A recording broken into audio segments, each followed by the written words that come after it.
Yeah. So in your story, I identified the self-serving part. It was good you met someone else. Yes, That person came to motivate you, and then also showed you that it wasn't your fault. yes. It And for helped every you. reason, you were serving your needs Yes. as well. So you identified where the problem was. Mm-hmm. So then you only cared about you. Even though he came and was trying to maneuver his way, you were still Again, serving your needs yes, he served my need. Yes. and not, yeah, not considering whatever he was offering, Right. And right? then at the So end of the it's day, crucial. also, not to cut you off, at the end of the day, also, I did not tell him, impose myself on telling him my boundaries, but I Yeah, showed him my boundary. I persistently made sure my actions showed him my boundaries. So learn to not tell people your boundaries. Learn to yeah. learn to communicate your boundaries in actions, because you will tell them many Yes, many you times, they will show still them do how it. to treat you. You you show them you how to show treat them you. how to treat you. You don't impose on them how to treat you, or tell them and keep telling them. No, you have to communicate that through actions. Yeah. Okay. All right. The other thing I that can see the blue eyes through the glasses yes, though. yes, yes, yes, honey, baby,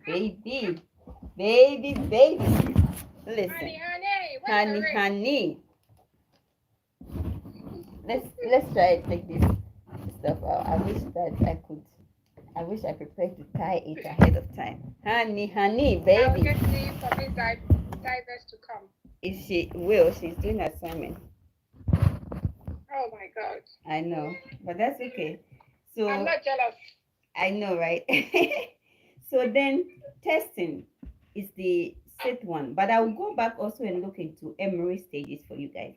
So I put on my YouTube just to for a brief period of time, not the entire. We stay here longer. It's YouTube. I don't have that intention. So if you're on YouTube watching us, thanks for joining. This is a power why we are having a session on Facebook, and it's about grief. So we went through the stages of grieving, but I still have few steps to describe. So if you are joining, that's what we are trying to do. Um, let's read some comments on Facebook. Yes, I went through depression when I was told my son was autistic. Denial to yes, absolutely. These are very on not they are not uncommon symptoms to experience when you are going through a loss, because you have that child, you have a lot of hopes for the child. You are dealing with a child that you want to look at me. I went through all those phases of loss, grieving, and stuff, because my dream for my kids is how well educated they will be. My family, we have is education. We are not business owners, but we are all about education. I want them to be happy. I want them to be in all the co-curricular activities I want. But all those dreams never really materialized because of the choice of father I made for them, unfortunately. So it's all important that in these phases, you learn to deal with it. You learn to deal with a parent that is constantly conflict that you go through. You cannot communicate with them. You cannot agree on anything relating to the kids, any decision. How in the world would you be in a meeting, say something, they say the same thing, then when you turn your back, they go and meet with a social worker who is not making decisions for your child, to team up with them against you, to agree to the social work, their decision, the decision the system is making versus the decision the parent is making.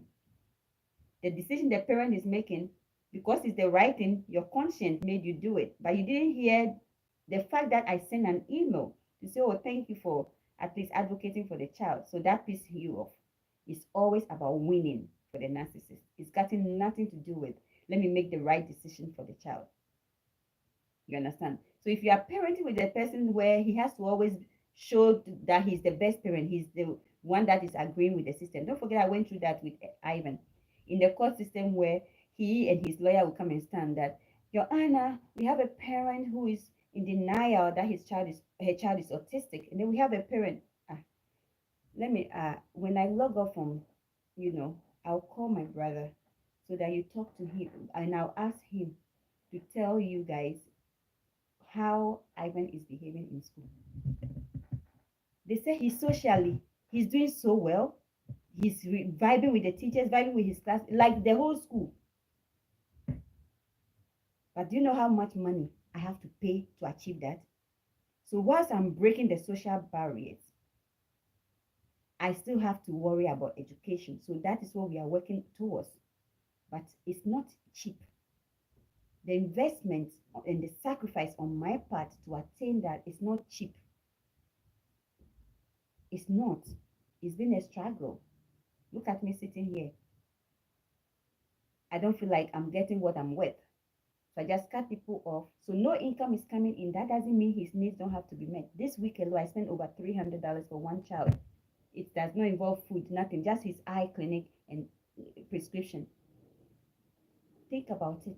So it's not easy when you parent with a parent like that and go through these things. So even in the parenting process, understand that you're going to face loss. You're going to feel like you have lost your child to the system or to the poor grooming or to the poor structure you want for them. And you guys know Evan is so intelligent. Evan is a gifted and talented student. Evan does research. Evan is so smart. Evan is so manipulative in a good way. Like when you are dealing with Evan and you are not proactive, you will be swayed. Because when he asks you something, he has a premeditated agenda. So you need to be always careful in your responses with him because you don't know what is behind the question he's asking you. Super intelligent. And then you want to make certain decisions that are not in that aligning to that. So hey, you have to deal with the loss. Deal like, okay, it is what it is. I've done my part. Don't forget that I had him at the end of the formative years. But that doesn't also mean I had him from 10, 11, 12, 13. So some things have been put in place. If he wants his future, all those things will come into play. And I cannot be blamed for the outcome, but I already made myself clear. So make sure, and it's not that I'm expecting a poor outcome, but I'm just saying, make yourself available and at the same time hold them accountable and put their own work, the work into their hands to do. You get it? So yes, you're going to go through the loss when it comes to parenting also. Dealing with a teenager who don't want your guidance. A lot of African parents, they have their kids in the jail. Is that how they wanted it? No. So you're going to go deal with the loss. I have a co-worker who is a Sierra Leonean and a nurse. And her child is intelligent in university here in Maryland. I know the university. And she quit the school, dating. Before that dating, she, like a lot of things, I want to cut it short, but that child even went to foster care and everything. She told them to take the child.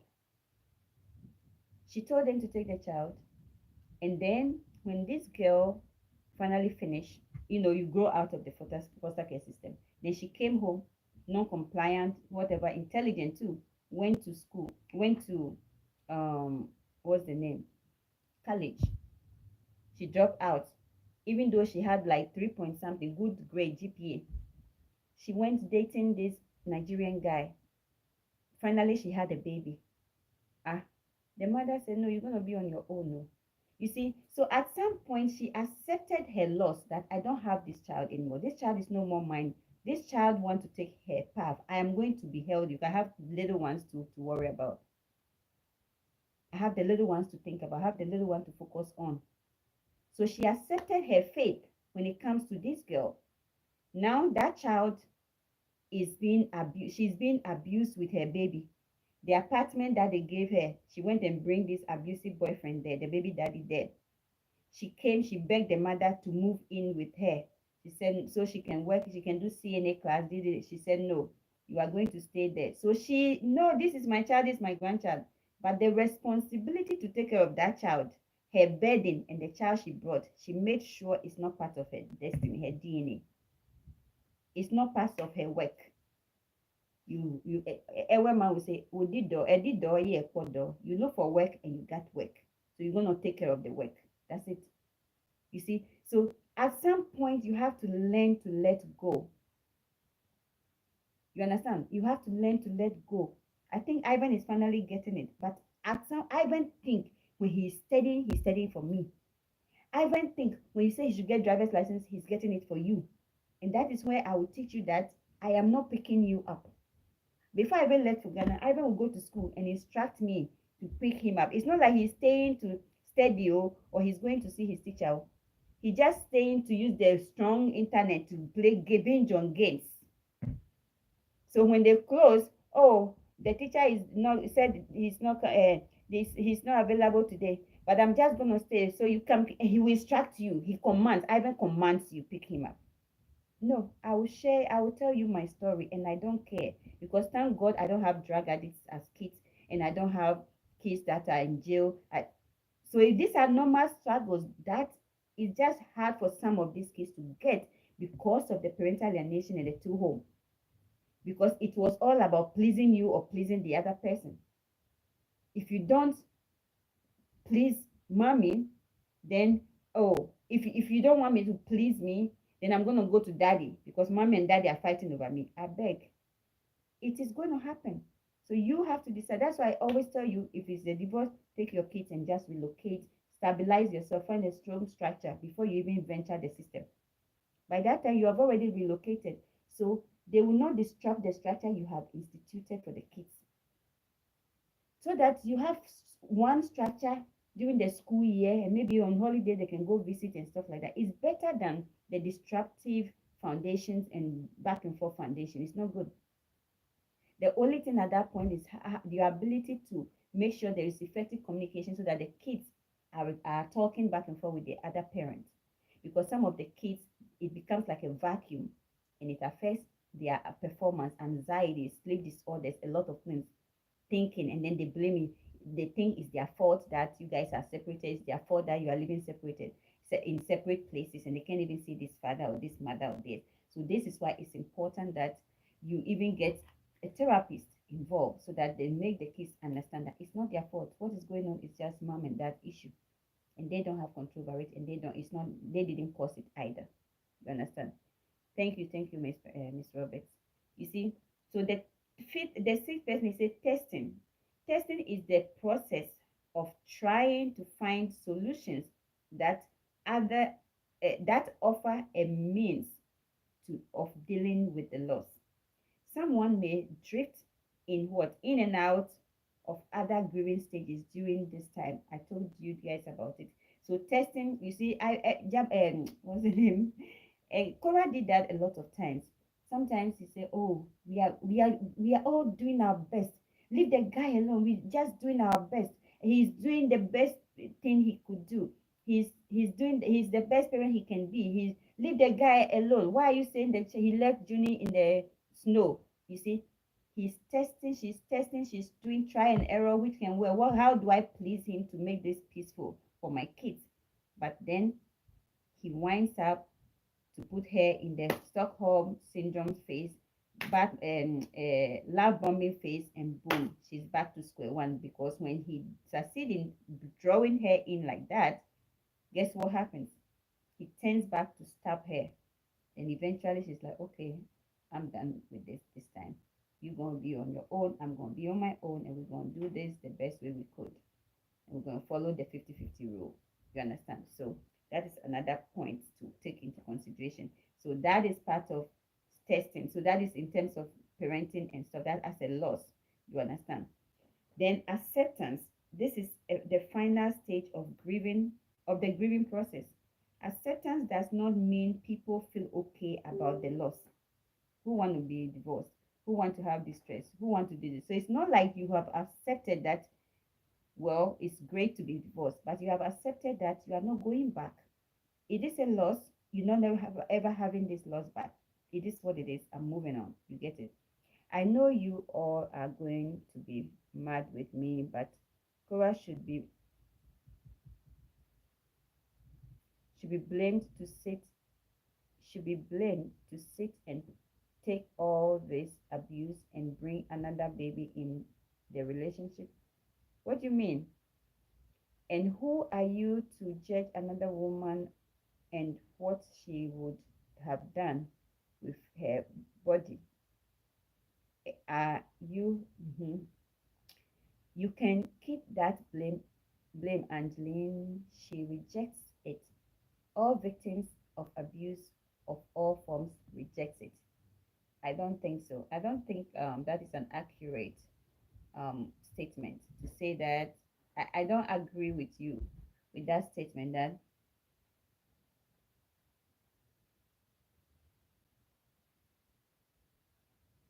Cora should be blamed to sit. You mean Cora should be blamed to sit and take all this abuse and bring another baby in the relationship? You mean that Cora sat there, decided she's going to take the abuse in the marriage and then bring Atina into the world? Do you think it's easy to leave a marriage that you've invested in? I don't think that sounds like bad muffin a victim or victim blaming, because research suggested that before any abused victim, domestic violence, a person facing domestic violence will get up and leave a marriage, they have tried it 7 times. They will try to leave and they failed attempt, they come back because, and that's what I'm saying, that when you want to leave, I keep saying, telling you guys, if you plan on leaving an abusive marriage, what is the plan you have in place? Is the plan sustainable? Is it well? Have you financially positioned yourself? Do you have a plan that will keep you going and help you be able to follow through and become established and become independent in your and stable? Or you quickly run back because financially you couldn't survive because of the codependent situation? Cora was able to survive because financially she was the breadwinner indirectly, doing more than 50-50. You get it? So there are factors you put in, a lot of factors that causes people to go and come back, and there are factors that causes people to go and stay out. So what are your support systems? What are your financial grounds? How do you survive this separation when you run away from an abusive relationship? So I think that statement is victim blaming. So acceptance is, we talk about the acceptance is the final stage of the grieving process. Acceptance does not mean people feel okay about the loss. Rather, it means they realize the loss is their new reality. When you accept, like I was explaining with the child bringing up your children's situation, it is your new reality that these kids want to choose their path. You can only provide support, but you cannot. It's like you put a bull to the river and forcing the bull to drink. That can never happen.